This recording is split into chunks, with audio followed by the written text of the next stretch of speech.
Mua giày về là phải chơi, đã sưu tầm là phải sử dụng. Mình phải trải nghiệm trên chân mình, sử dụng nó mình mới hạnh phúc chứ. Với mình thì việc Hoàng sở hữu một cái đôi giày từ 70 năm trước theo cái tiêu chí ngày xưa Hoàng mang vừa mà rất là tốt, thì mình nghĩ đây là một sự may mắn và một cái duyên rất là lớn. Mình là Hoàng, nghề chính của mình là một bác sĩ chuyên khoa chấn thương chỉnh hình. Và sở thích của mình đó là sưu tầm giày da, đặc biệt là giày bốt.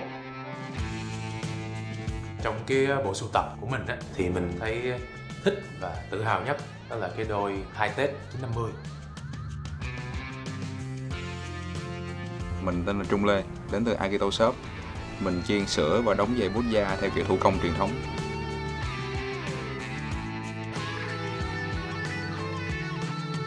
Cái ấn tượng đầu tiên của mình là nó khác hoàn toàn so với các kiểu giày engineer boot bây giờ. Về đường chỉ may trên thân giày á, đa số các mẫu giày boot bây giờ người ta dùng máy 3 kim, thì nó đi một lần một đường 3 đường luôn, thì rất là dễ canh chỉnh. Còn hồi xưa thì người ta may bằng máy 1 kim. Để mà may máy 1 kim đi theo đúng cái đường cong trên cái thân giày và đi theo một đường nữa song song mà với cái mật độ chỉ cao như vậy thì nó cần một cái người thợ có trình độ phải là lão luyện thì mới có thể làm được như vậy.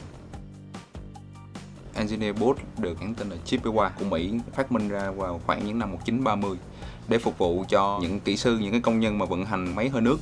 Thì một cái đôi giày nó phải bền, phần cổ nó phải cao để bảo vệ cái chân khi mà tia lửa cái bụi than nó bắn ra. Mang tháo phải nhanh và cái đôi giày nó phải phù hợp cho cái chuyện mà đứng trong thời gian dài. Mỗi thời kỳ cái mũi giày sẽ khác nhau. Thì bắt đầu từ 50, 60 đổ đi mình sẽ thấy là cái mũi xách được sử dụng nhiều vì an toàn lao động thời đấy. Thì cái mũi xách này nó có cái khả năng chống lực khá là tốt. Có thể là một chiếc xe ô tô cán qua trên cái mũi xách không xẹp.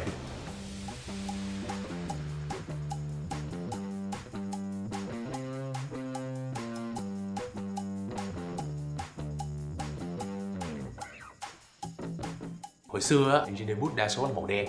Thì sau một thời gian mang, cái màu đen nó chóc dần ra và sẽ lộ cái lớp màu nâu ở dưới.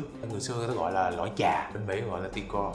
Thì cái lớp màu nâu nó chóc ra sẽ theo cái phong cách cá nhân của mỗi người. Đơn giản là mình đá chống xe trong bên nào, gỡ giày, đạp gót giày bên nào sẽ chày ra đúng cái vị trí đó.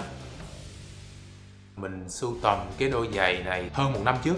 Giá thời điểm hiện tại theo mình biết thì đâu đấy khoảng từ 800 tới hơn 1.000 đô. Giày mà sản xuất theo tiêu chí ngày xưa là nó đề cao cái sự công thái học, là chỉ có cái người sở hữu đôi giày đó theo đúng cái size chân đó là người ta mang tốt nhất. Mua giày về là phải chơi, đã sưu tầm là phải sử dụng. Nhưng mình muốn trải nghiệm cái cảm giác là hồi xưa tại sao người ta mang, người ta thích như thế. Mình cảm thấy Hoàng rất là may mắn khi mà có thể sở hữu được một cái đôi giày từ cách đây 70 năm trong tình trạng rất là tốt mà có thể mang hàng ngày được như vậy, sử dụng rất là thoải mái vừa vặn luôn.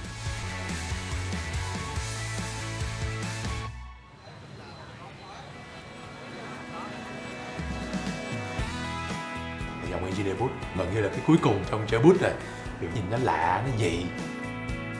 Hiện tại có một cái group là Việt Nam Heritage Work Boot. Sẽ có những cái buổi offline hay những buổi cà phê đơn giản để cho mọi người được cầm, được trải nghiệm và được sọt thử.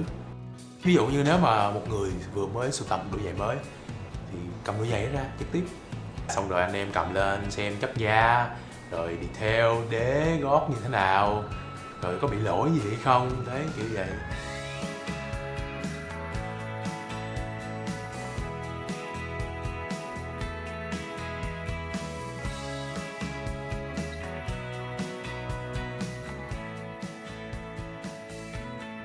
Thì muốn cho cái cộng đồng nó phổ biến hơn á, chắc phải đợi 1-2 năm nữa người ta tiếp cận được nhiều hơn với cái dòng này.